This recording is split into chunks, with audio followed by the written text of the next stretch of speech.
Physics time.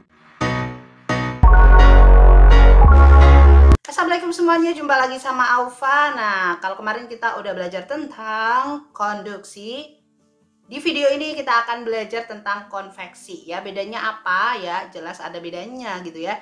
Kalau di SMP kalian pernah dengar contoh konveksi adalah ngerebus air. Kenapa ngerebus air itu termasuk di konveksi? Ini dia penjelasannya. Jadi konveksi itu adalah perpindahan kalor melalui zat perantara dengan disertai perpindahan partikel. Jadi kalau konduksi kemarin tanpa disertai, kalau konveksi ini dengan disertai. Contohnya apa? Masak air ya. Oke, nah contohnya adalah fluida di mana ada gas sama zat cair, tapi biasanya kalau konveksi itu lebih ke zat cair ya. Gas juga ada ding. Ya pokoknya gitu. Oke, ini contohnya adalah air yang dimana partikelnya di situ ada ya, ada partikel-partikel kecilnya. Kemudian di sini kalau kita panasin maka apa yang terjadi?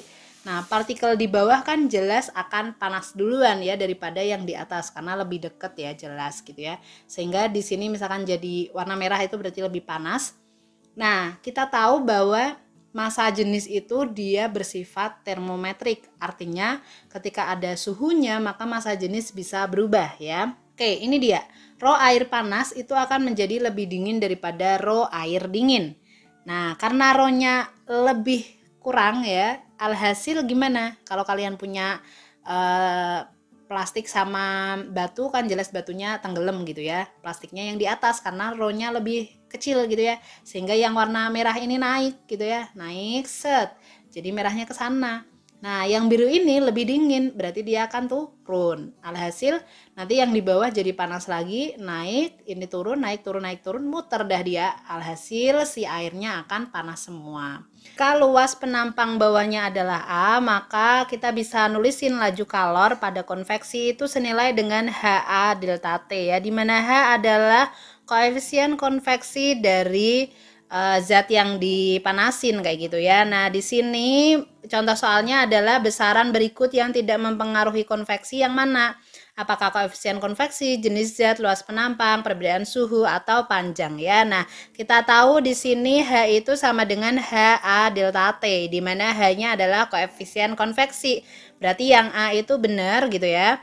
Nah, koefisien konveksi itu dipengaruhi dengan jenis zat ya. Jadi itu berarti B-nya juga benar. Luas penampang ada di sini, perbedaan suhu juga ada ya. Jadi jawabannya adalah yang E ya. So, kita lanjut ke contoh soal yang kedua. Suhu kulit seseorang tanpa pakaian kira-kira 32 derajat Celcius. Jika orang yang luas permukaan tubuhnya kira-kira 1,6 meter kuadrat berada dalam suhu 22 derajat Celcius, kira-kira kalor yang dilepasin selama konveksi itu berapa ya?